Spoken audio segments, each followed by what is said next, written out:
warahmatullahi wabarakatuh.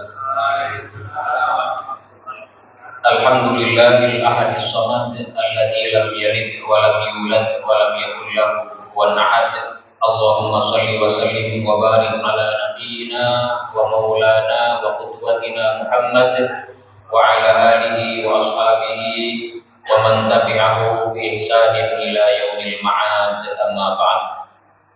Jamaah Masjid Nurul Jannah yang dirahmati Allah Subhanahu wa taala, pada malam hari ini insyaallah kita akan bersama-sama melanjutkan ngaji ayat-ayat suci Al-Quran,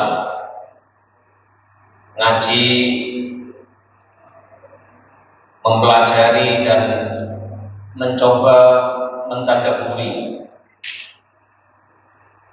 kalam ilahi, firman Allah Subhanahu wa taala, yang mana kita pada pertemuan yang sebelumnya sudah menyelesaikan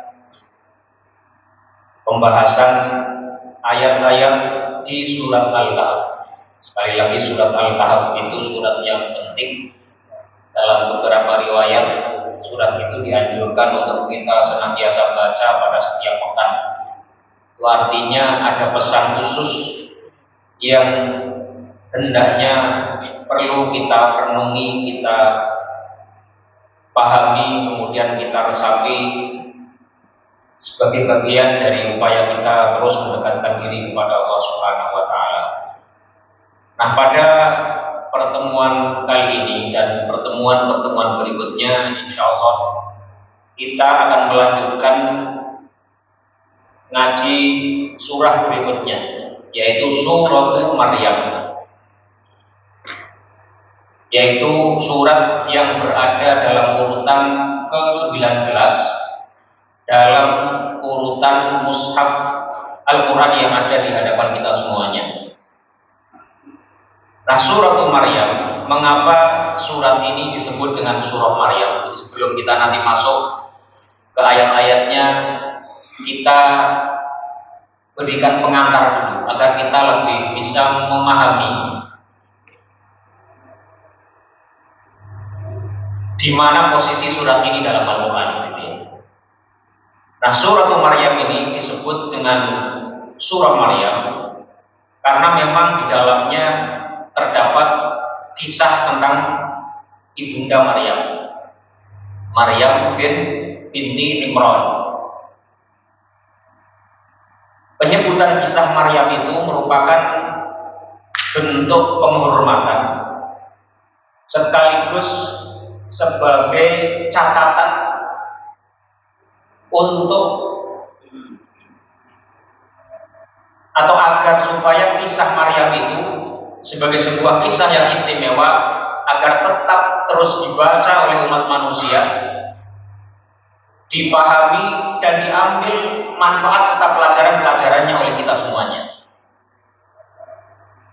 Sebagai bentuk penghargaan tadi, penghormatan kepada ibunda Maryam, yang mana beliau ini diketahui merupakan seorang perempuan yang luar biasa. Dalam satu hadis Rasulullah SAW yang diriwayatkan oleh Imam Al-Bukhari, Rasulullah itu pernah bersabda dari sahabat Musa Al-Asy'ari, Abu Musa Al-Asy'ari, beliau pernah mengatakan bahwasanya Rasulullah SAW pernah bersabda, "Kamula minar rijali kathirun." Telah sempurna dari kalangan kaum laki-laki itu jumlah yang banyak. Jadi kalau kita mau mencari laki-laki yang sempurna, laki-laki yang benar-benar mencapai pada titik yang optimal sebagai seorang laki-laki, maka itu bisa didapati dengan mudah. Kamula minar rijali kathirun, kata Rasulullah SAW. Walam yakmul minan nisa'i illa Maryamu ibnatu Imran, dan tidaklah ada perempuan yang mencapai titik kesempurnaan kecuali Maryam bintu Imran. Wa Asiyatu imra'atu Fir'auna, dan juga Asia istrinya Firaun. Ini dua-duanya disebutkan dalam surat apa itu, di surat Mumtahanah atau surat apa ya? Yang wa daraballahu matalan lil ladzina amanu ra'ata Firaun. Surat apa? At-Tahrim, surat At-Tahrim ya. Surat At-Tahrim, ayat surat At-Tahrim itu disebutkan dua sosok ini sebagai contoh bagi orang-orang yang beriman, yaitu yaitu Asia istrinya Fir'aun, yaitu Imra'atu Fir'aun dalam surat At-Tahrim disebutkan begitu, dan juga nanti Maryam juga disebutkan di situ. Ada di akhir-akhir surat At-Tahrim. Ini ya. Jadi kamu lagi dari rijali kafirun. Kalau mau cari laki-laki yang sempurna banyak sekali. Ini para ulama itu memiliki banyak penafsiran tentang hadis ini. Ada yang dimaksud, ada sebagian yang memahami bahwasanya kamu lagi dari rijali kafirun itu maksudnya adalah kaum laki-laki itu banyak yang mencapai titik kesempurnaan. Itu maksudnya adalah titik kesempurnaan sehingga mereka diangkat sebagai para nabi. Jadi kalau mau bicara tentang nabi, maka mayoritas nabi adalah kaum laki-laki. Atau bahkan sebagian ulama mengatakan semua nabi adalah laki-laki. Nah, bagi yang mengatakan bahwa tidak semua nabi laki-laki, mereka menafsirkan kalimat Rasulullah SAW, walam yakmul minan nisa'i illa Maryam ibnatu Imran, bahwasanya tidaklah sempurna dari kalangan kaum perempuan kecuali Maryam bintu Imran dan Asia istrinya Fir'aun. Itu adalah bahwa dua orang ini mencapai kesempurnaannya, karena itulah mereka termasuk atau tergolong derajatnya para nabi. Ini sebagian ulama mengatakan seperti itu. Tapi mayoritas ulama yang lain itu mengatakan tidak demikian. Mengapa? Karena mereka meyakini berdasarkan dalil-dalil yang ada bahwasanya para nabi itu semua datangnya dari kalangan laki-laki. Maka dari itu mereka memaknai walam yakmul minan nisa'i, dan tidaklah ada dari kalangan perempuan yang mencapai titik kesempurnaan itu kecuali Maryam dan Asia tadi. Itu adalah ay al-walayah, mencapai derajat kewalian yang sempurna. Jadi saking dekatnya dua sosok perempuan ini kepada Allah Subhanahu wa taala, sehingga disebutkan kewalian mereka, kedekatan mereka berdua kepada Allah Subhanahu wa taala sampai pada titik yang sempurna. Dan tidak ada di kalangan kaum perempuan yang ada di alam semesta ini yang pernah hidup di dunia ini kecuali dua orang ini, yaitu Maryam ibnatu Imran wa Asiyatu imra'atu Fir'aun, istrinya Fir'aun, dan Asia istrinya Fir'aun. Nih ya. Jadi perempuan itu gak ada yang sempurna. Kalau kita mendapatkan istri yang sempurna, itu katanya hanya ada dua. Yang satu hanya ada dalam angan-angan, yang satu lagi belum pernah dilahirkan. Jadi kalau kita mengharap pasangan kita sempurna, itu hanya ada dua. Yang satu hanya ada dalam angan-angan, satunya lagi belum pernah dilahirkan. Jadi di mana kita ketemu? Ya sama, kita pun juga tidak termasuk yang tadi ya. Kamu lagi dari jali kafirun itu, saya yakin tidak ada di antara kita yang masuk di sini. Ya, meskipun banyak laki-laki yang sampai pada titik kesempurnaan itu, yaitu para nabi itu ya. Para nabi yang sudah kita ketahui semuanya. Menurut riwayat itu jumlah nabi dan rasul semuanya itu 124.000 ya, dalam sebuah hadis. Meskipun nabi dan rasul yang wajib kita ketahui itu hanya ada 25, tapi jumlah nabi dan rasul dalam satu riwayat hadis disebutkan sebanyak 124.000 ya. Tentu sebagian iman wasosna ya, sebagian sudah pernah kami kisahkan kata Allah SWT, minhum man lam naqsusum alaih, dan sebagian yang belum pernah kami ceritakan kepada kalian. Itu. Nah, hadis ini kemudian ada lanjutannya, wa fadlu Aisyah ala nisa'i ka fadli saridi ala sa'iri ta'ami. Dan kemudian Nabi Muhammad SAW menyebutkan, dan fadilah keutamaan Aisyah istri beliau dibanding perempuan-perempuan yang lain itu kama sali atau kafadli as-saridi ala sa'iri ta'ami, sebagaimana keutamaannya sarid. Sarid itu makanannya orang Arab. dan makanan ini adalah salah satu jenis makanan yang paling disukai Rasulullah SAW. Sarit itu kalau dijelasin mungkin susah ya. Nanti bapak-bapak Google aja di di internet. TSARID, sarit. Nanti ada gambarnya. Nah, tapi sekilas yang namanya sarit itu adalah makanan yang dibuat dari daging dengan roti dengan ada kuahnya. Itu apa kalau di kita itu mirip apa? Gulai kali ya. Tapi pakai roti juga. Tapi intinya adalah namanya sarit itu adalah makanan yang biasa dimakan oleh orang Arab dan itu menjadi salah satu makanan yang istimewa dan termasuk makanan yang paling disukai Rasulullah SAW. Fadilah keutamaan Aisyah radhiyallahu anha dibanding perempuan-perempuan yang lain itu kafadli as-saridi ala sa'il ta'am, sebagaimana keutamaannya sarit dibanding makanan-makanan yang lainnya. Ada soto, ada bakso, tengkleng, gulai, apalagi ya, apa? Pokoknya semuanya selain sarit lah gitu ya. Itu. Ini menunjukkan bahwasanya Ibunda Aisyah juga memiliki keutamaan yang luar biasa. Meskipun demikian, kalau kita baca hadis-hadis Rasulullah ini beberapa kali juga kita sampaikan ya. Aisyah radhiyallahu anha itu dengan keutamaan yang luar biasa begitu. Itu memiliki sifat yang kalau kita bayangkan itu ya, yang memang lazimnya perempuan begitu. Saya pernah cerita itu ya, bagaimana Aisyah itu pernah Rasulullah lagi duduk-duduk dengan para sahabatnya. Ini ada dalam Sahih Bukhari. Lagi ngobrol, ya mungkin memberikan nasihat atau apa.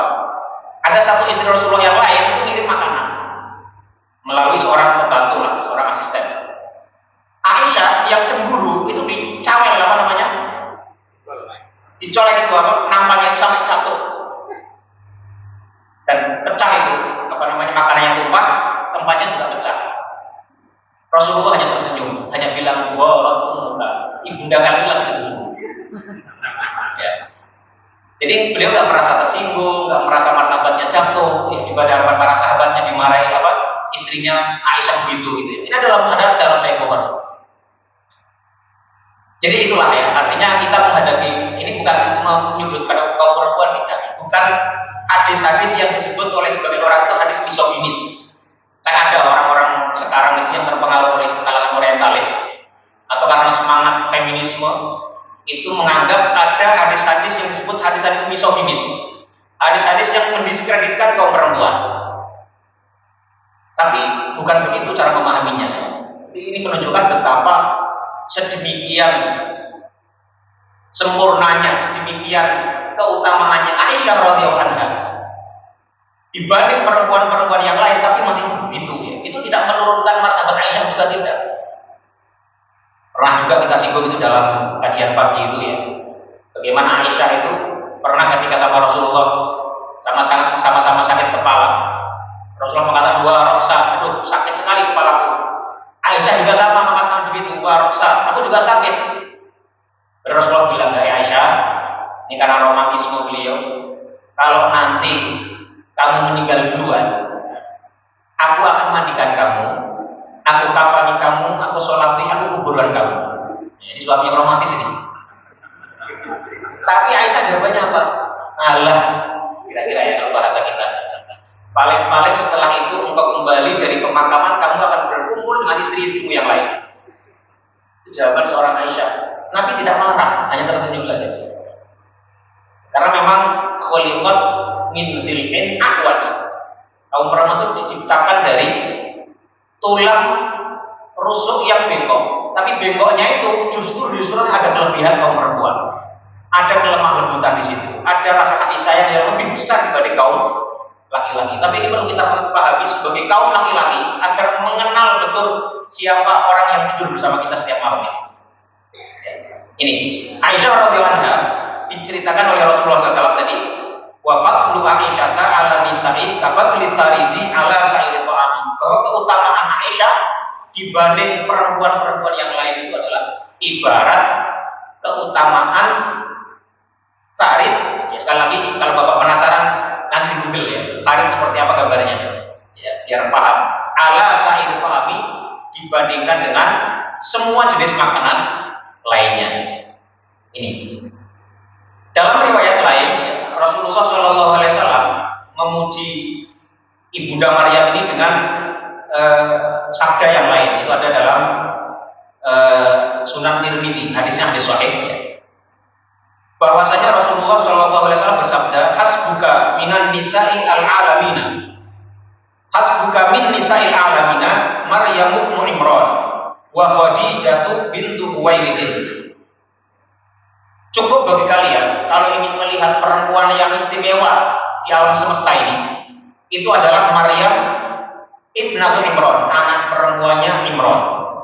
Wa Khadijah bintu Khuwailid, dan juga Khadijah binti Khuwailid, istri pertama Rasulullah sallallahu alaihi wasallam. Wa Fatimah bintu Muhammadin, dan Fatimah binti Muhammad. Wa Asiyah imratu Fir'aun, dan juga Asiyah istrinya Fir'aun. Jadi di sini Rasulullah SAW menyebutkan 4 sosok kaum perempuan yang istimewa, yaitu Maryam yang namanya diabadikan menjadi nama surat yang akan kita kaji ini, dan juga disebutkan kisahnya sebagiannya di surat ini. Nanti insya Allah akan kita baca sama-sama di dalam beberapa pertemuan mendatang.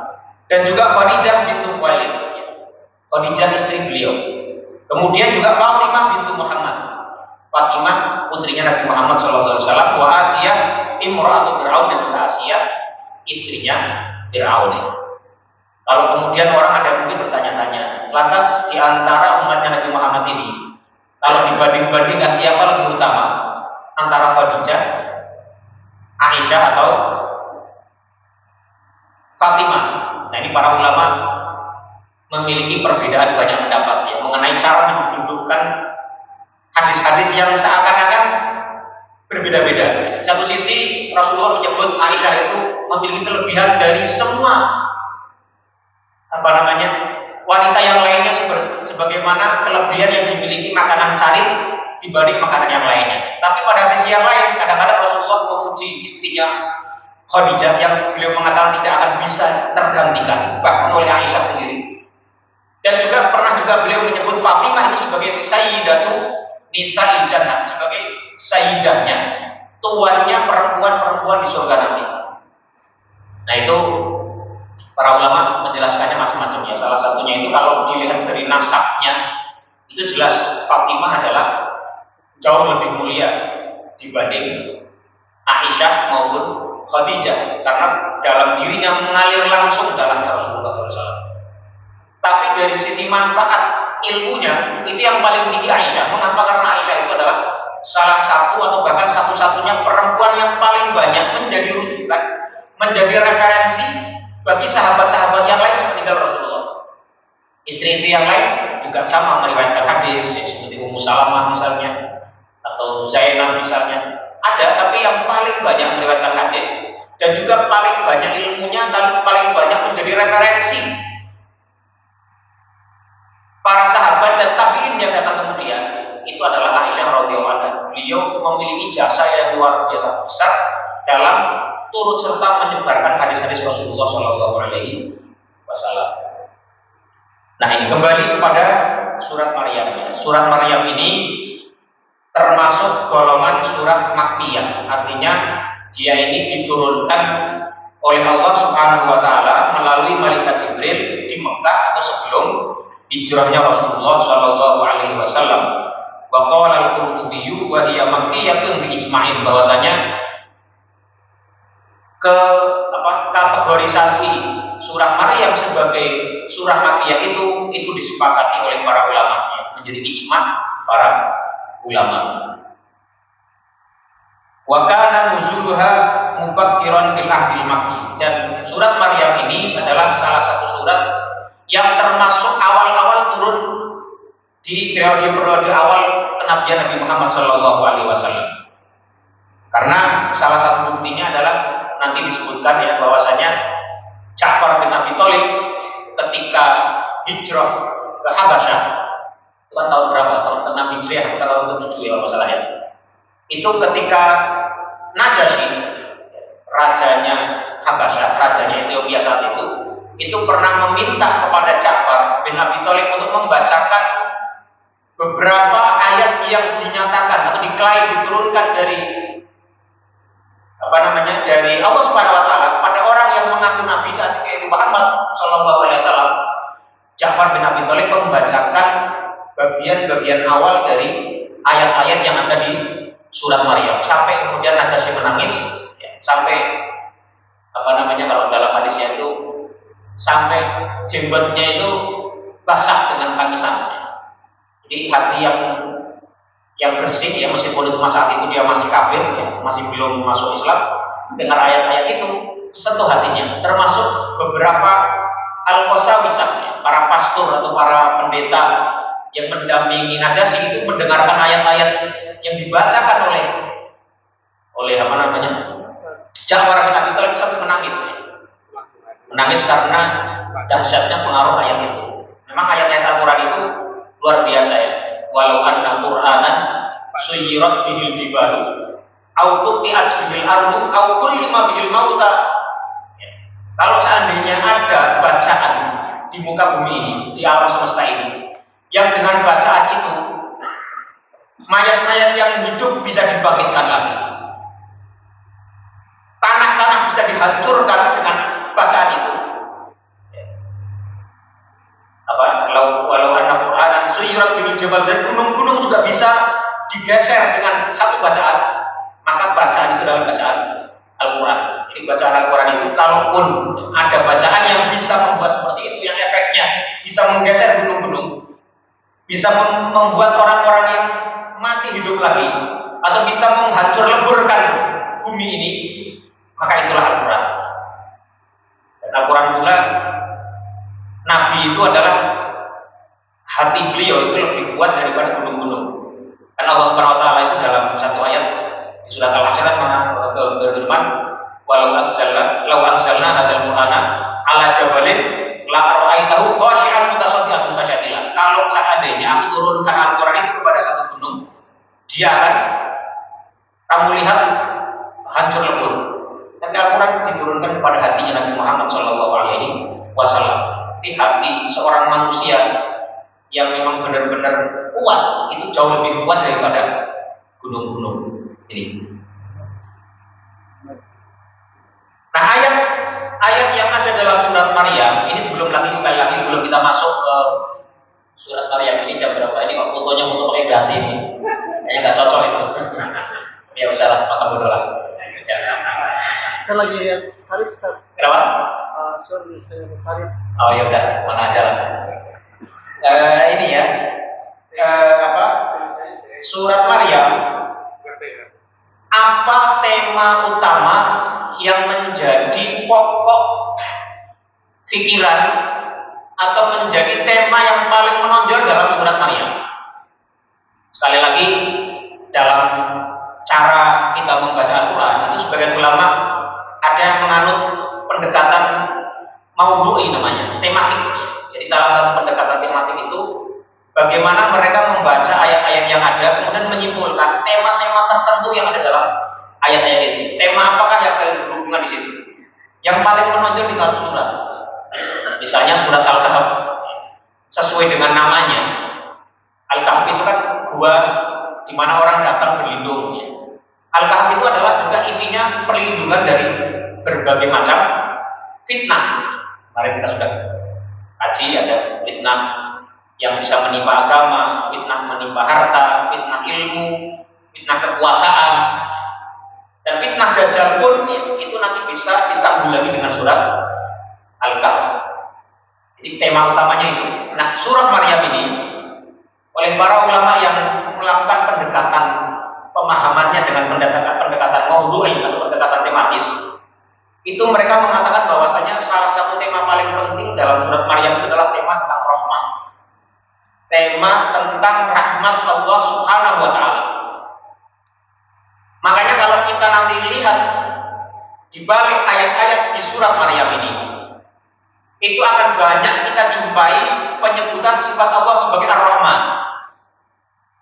Ada yang menghitungnya sampai 16 kali kalau nggak salah, saya belum menghitung ya. Tapi nanti kita hitung bersama kalau perlu. Tapi itu akan berulang-ulang penyebutan sifat Allah sebagai Ar-Rahman. Dan itu adalah sifat Allah yang paling sering disebut dalam surat ini adalah sifat Allah sebagai Ar-Rahman. tentang rahmat, termasuk nanti di ayat pertama setelah kaf ya ain shad nanti, itu yang disebut adalah tentang dzikru rahmati rabbika 'abdahu Zakaria, tentang rahmatnya Allah Subhanahu wa taala kepada hambanya bernama Zakaria. Jadi surat Maryam ini itu memiliki satu tema penting yang banyak berbicara tentang rahmat Allah Subhanahu wa taala. Karena puncak daripada sifat Allah Subhanahu wa taala yang paling tinggi itu adalah sifat rahmatnya. Qulillaha awidkur rahman. Katakanlah ya, oleh kalian kalau memanggil Allah ini Allah atau Ar-Rahman. Jadi Ar-Rahman itu bisa menggantikan lafzul jalal Allah ya. Itu artinya adalah sifat Rahman, Ar-Rahman itu adalah sifat Allah yang paling optimum. Dan wujud alam semesta ini itu adalah manifestasi dari rahmat Allah Subhanahu wa taala. Pun pula ya, kalau kita baca Al-Quran dimulai dengan Bismillahirrahmanirrahim di awal surat Al-Fatihah, menyebutkan sifat Allah yang Maha Rahman, yang pemberi kasih sayang kepada seluruh makhluknya, baik makhluk yang beriman maupun tidak beriman, baik makhluk yang kafir maupun yang mukmin, makhluk yang taat maupun yang ahli maksiat, itu semua mendapatkan curahan rahmat Allah Subhanahu wa taala. Ini ya.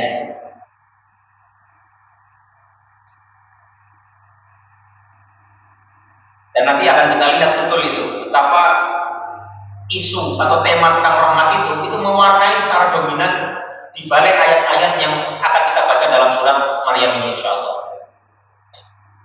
Kemudian yang kedua, tema yang akan banyak mewarnai surah Maryam ini itu adalah tema tentang al-ubudiyah, yaitu sifat penghambaan seorang manusia yang paling paripurna kepada Allah Subhanahu wa taala, itu adalah al-ubudiyah, penghambaan. Makanya di sini nanti juga sama di ayat yang kedua itu langsung disebutkan Nabi Zakaria disifati bukan sebagai nabi. Nabi Zakaria bukan disifati sebagai yang lain-lain, tapi disifati sebagai apa? Abdahu, sebagai hambanya. Karena memang makom yang paling tinggi seorang manusia di hadapan Allah Subhanahu wa taala adalah makom ubudiyah, bukan yang lain-lain. Surat Al-Kahf ayat pertama ya, kita sudah pernah baca juga dan pernah, kalau nggak salah seingat saya pernah saya jelaskan juga bagaimana rahasia Allah Subhanahu wa taala menyebutkan alhamdulillahilladzi anzala ala abdihi, bukan ala nabihi atau ala rasulihi, ala khalilillah, tapi yang disebut ala abdihi. Segala puji bagi Allah yang telah menurunkan kitabnya kepada siapa? Yaitu kepada hambanya. Karena apa? Karena makom ubudiyah adalah makom yang paling tinggi yang bisa dicapai seorang hamba terhadap Tuhannya. Semakin dalam ubudiyah seseorang, semakin dalam penghambaan dia kepada Allah Subhanahu wa taala, semakin sempurna ubudiyah dia kepada Allah Subhanahu wa taala. Makanya di antara para ulama itu ada yang mengatakan begini, man arafa nafsahu bil ubudiyyati arafa rabbahu bil rububiyyah. Kan kalau dalam literatur sufi itu ada yang mengatakan man arafa nafsahu faqad arafa rabbahu. Barang siapa yang mengenal dirinya, semakin seseorang mengenal dirinya, maka dia akan mengenal Tuhannya. Sejauh mana dia mengenal dirinya, sejauh itu pula dia bisa mengenal Tuhannya. Kalau kita bisa mengenal diri kita pada level 9 dari 10, maka sampai ke situ pula lah kita bisa mengenal Tuhan kita level 9 dari 10. Nah, ini penjelasannya man arafa nafsahu bil ubudiyyati arafa rabbahu bil rububiyyah. Barang siapa yang mengenal dirinya dengan sifat ubudiyah dia sebagai hamba Allah Subhanahu wa taala, arafa rabbahu bil rububiyyah, maka dia sejauh itu pula akan mengenal Rabb-nya, mengenal Allah Subhanahu wa taala sebagai Rabb dia. Kata rububiyah itu berasal dari kata rabbayar, menumbuhkan dari sesuatu kepada kesempurnaan, itu namanya rabbayar. Dan dari situ pula diambil kata tarbiyah, mendidik. Jadi kata Rabb itu ketika kita membaca alhamdulillahi rabbil alamin, Rabb itu adalah zat yang menciptakan, menumbuhkan, membimbing, mengantarkan kita, memberi pedoman kepada kita dari satu yang kecil menjadi yang besar, dari tidak mengerti menjadi mengerti, dari batas bawah ke batas atas. Ansya min hal ila halil kamal, menumbuhkan dari keadaan yang paling rendah kepada keadaan yang paling sempurna, itu Robba yang. Nah, kata Rob itu diambil dari kata itu.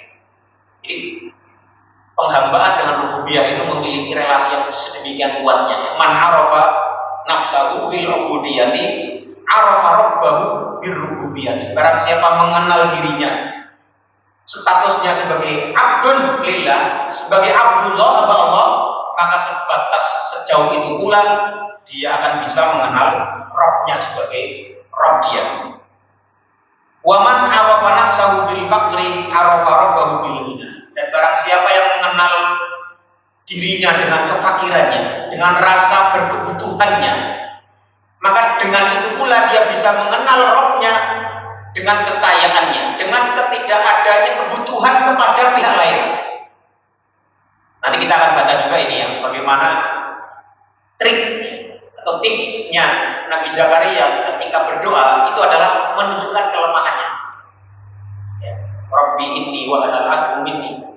Jadi salah satu tips ya, doa bisa didengar itu adalah mengakui dulu kekurangan kita. Makanya kita disunahkan istighfar dulu ya, ngaku kita di Allah banyak dosa, amalnya tak banyak, banyak berbuat salah, banyak khilafnya. Ngaku dulu sama Allah Subhanahu wa taala.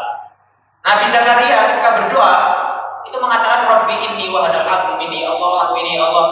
Jadi manusia sudah tua, tulang-tulangku sudah lemah, ya kan? Wasta'ala ra'su syaiba, kepalaku sudah ubanan. Itu cara seseorang mendekat kepada Allah itu dengan menunjukkan lemahnya.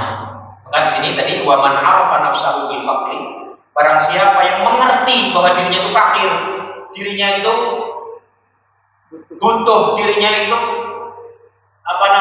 tidak sempurna, dirinya itu memerlukan pihak lain, semakin besar pemahaman dia dalam keadaan yang seperti itu, maka semakin besar pula kesempatan dia untuk mengenal Rabbnya sebagai zat yang maha kaya, yang maha memberikan kecukupan, memberikan bantuan, memberikan apa yang kita butuhkan. Ini waman arafa nafsahu bil ajzi arafa rabbahu bil qudrati. Dan barang siapa yang lebih mengenali dirinya dengan rasa lemahnya, dengan kelemahan dirinya, arafa rabbahu bil qudrati, maka dialah yang akan lebih paham. Orang-orang yang seperti ini lebih paham tentang kekuatan, kekuasaan dan power daripada Allah Subhanahu wa taala. Wa man arafa nafsahu bil ajzi arafa rabbahu bil qudrati. Wa man arafa nafsahu bil jahli arafa rabbahu bil ilmi. Dan barang siapa semakin sadar bahwa dirinya masih bodoh, masih belum ngerti banyak, masih perlu belajar banyak, arafa rabbahu bil ilmi, maka dia lebih paham bahwasanya Allah adalah zat yang paling banyak ilmunya, yang bisa membagi-bagikan ilmunya itu kepada siapapun yang dia kehendaki. Wa man arafa nafsahu bil dhulli arafa rabbahu bil izzi. Dan barang siapa yang mengenal dirinya dengan kehinaan dirinya, arafa rabbahu bil izzi, maka dengan itu pula dia lebih mengenal Rabbnya dengan kemuliaannya. Ini relasi antara ubudiyah dan rububiyah. Sekali lagi, makom yang paling tinggi yang bisa dicapai oleh seorang hamba adalah ketika dia bisa menjadi abdul lillah secara sempurna, menghamba kepada Allah secara sempurna, menjadi Abdullah secara paripurna. Itu makom yang paling tinggi. Maka dalam beberapa ayat tadi, sebagaimana sudah kita sebutkan, para nabi pun seringkali disifati sebagai Abdullah, sebagai hambanya Allah Subhanahu wa taala, bukan dengan sifat-sifat yang lain. Ya wa min huna tatajalla lana asilatu baina ta'dhimir rububiyyati wa tahqiqil ubudiyyah. Dari sini kita bisa lebih paham ya, kalau di surat Maryam ini nanti kita bisa lebih paham, lebih mengerti betapa adanya relasi yang sangat kuat antara kita mengagungkan rububiyatullah, ya, mengenal betul Allah sebagai Rabb kita yang memiliki dengan segala keagungannya itu, wa tahqiqil ubudiyyah, dan juga bagaimana kita bisa mengimplementasikan sifat ubudiyah kita dengan seoptimal yang bisa kita capai. Ini biqadri tahqiqil ubudiyyati lillahi ta'ala zahiran wa batinan biqadri ma yazidul 'abdu ijlalan wa ta'ziman li rabbih subhanahu. Karena sekali lagi dengan kemampuan kita memposisikan diri sebagai hamba Allah Subhanahu wa taala, semakin besar itu pula lah baik secara lahir maupun batin seseorang itu bisa mengerti betul keagungan dan kebesaran Allah Subhanahu wa taala. Ini berapa, Pak? Bisanya jam 7, kurang 4 menit lagi. Ini belum masuk ke ayatnya ini. Nah, para ulama juga dalam kajian tematik itu, tafsir maudhu'i, itu seringkali menghubungkan antara satu surat dengan surat setelahnya, atau satu surat dengan surat yang sebelumnya. Itu apa? Agar kita bisa mencerna ya, bahwasanya masing-masing surat itu memiliki pesan-pesan khusus yang seringkali pesan-pesan itu saling memiliki ikatan, saling memiliki hubungan antara satu dengan yang lainnya. Misalnya kalau terkait hubungan antara surat Maryam dengan surat Al-Kahf misalnya, ketika di surat Al-Kahf di akhir-akhir ayatnya kemarin itu kan kita membaca ayat qul innama ana basyarun mithlukum, penegasan basyariahnya Rasulullah bahwa Nabi Muhammad adalah manusia biasa, basyar, sebagai makhluk biologis ya, fisiologis yang punya tangan, kaki, mata seperti layaknya kita manusia, adalah basyarun mithlukum, tidak ada bedanya dengan kita. Matanya dua sama, hidungnya juga, mulutnya dua yang sama, kakinya dua, tangannya dua. Bukan tangannya 4 atau kakinya 4, enggak, tapi basyarun mithlukum, sama seperti kalian. Untuk menegaskan basyariatul Rasul sallallahu alaihi wasallam. Nah, nanti dalam surat Maryam ini juga ada penegasan basyariatul Masih, bahwasanya Isa alaihissalam adalah benar-benar seorang manusia.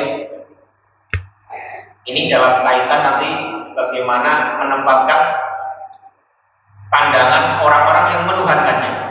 Makanya Rasulullah SAW pernah bersabda, la tutruni kama atratin nasara Isa bin Maryam. Janganlah sekali-kali kalian terlalu berlebih-lebihan dalam memujiku seperti ya, orang Nasrani memuji-muji Isa bin Maryam, bahkan sampai mereka menuhankannya.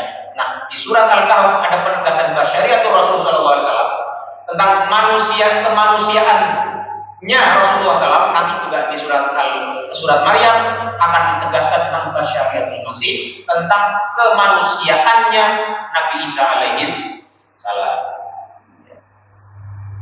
Kemudian juga ya, dalam surat Al-Kahfi itu disebutkan tentang bagaimana penghormatan yang diterima oleh Rasulullah SAW, menerima kitab ya, Al-Quran tadi, alhamdulillah tadi, anzala ala abdil kitab wa lam yaj'al lahu iwaja tadi, wa wasafahu bil ubudiyah, dan mensifati Nabi Muhammad dengan sifat apa tadi?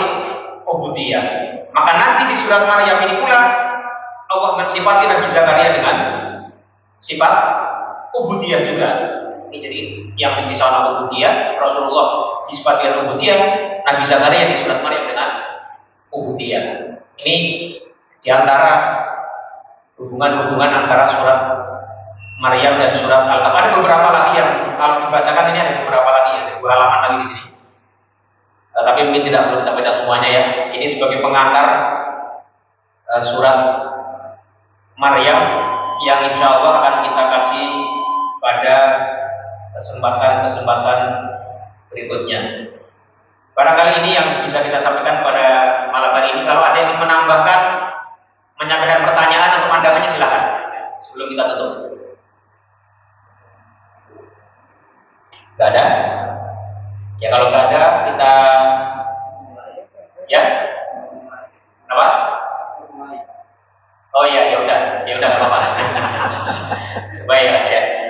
Ya masih mukadimah. Sekali lagi harapan saya, ya, bapak-bapak semuanya kalau berkenan ini, ya, silakan baca dulu di rumah ayat-ayatnya, baca tafsirnya, sehingga kita datang ke sini ada modalnya. Barangkali bapak-bapak semuanya bisa menangkap inspirasi yang tidak biasa tangkap. Itu mungkin saja. Saya bisa lewat satu hal, bapak-bapak bisa mengingatkan nantinya, sehingga kaya kita ngaji itu bareng-bareng ngaji. Yang dikaji itu kitab yang menjadi pedoman buat kita bersama-sama. Jadi bisa saja kalau bapak-bapak baca dulu di rumah ya, itu bisa menangkap beberapa hal yang mungkin tidak bisa saya tangkap atau tidak sempat saya baca. Dan kita di sini nanti bisa saling diskusi, saling memperkaya antara satu dengan yang lainnya. Dan harapannya pula kalau tidak begitu, paling tidak dengan membaca di awal itu sudah ada gambaran yang akan dijelaskan adalah ayatnya ini. Jadi kita bisa lebih mudah untuk memahami ayat-ayat suci Al-Quran kali ini. Karena ini adalah kitab yang memang diturunkan untuk kita dan menjadi pegangan kita semuanya. Inna hadzal Qur'ana sababun. Ya, ini sekali lagi kita tegaskan, Quran adalah sababun, seutas tali. Yang Allah turunkan kepada kita torku biyadillah. Satu ujung utas itu ada di tangan Allah Subhanahu wa taala, wa torkul akhar bi aidikum. Dan satu ujung dari utas tali itu ada di tangan kita semuanya ya. Fatamassaku bihi balan tahliku walan tadillu abad. Maka berpeganglah kuat dengan tali itu, maka kalian tidak akan celaka dan tidak akan sesat selama-lamanya. Hadis sahih ya. Barangkali ini yang benar semua datangnya dari Allah Subhanahu wa taala, sementara yang salah itu adalah karena kebodohan saya sendiri. Wassallallahu ala nabiyyina Muhammadin wa ala alihi wa sallama tasliman katsira. Subhanakallahumma wa bihamdika asyhadu an la ilaha illa anta astaghfiruka wa atubu ilaik. Wassalamualaikum warahmatullahi wabarakatuh.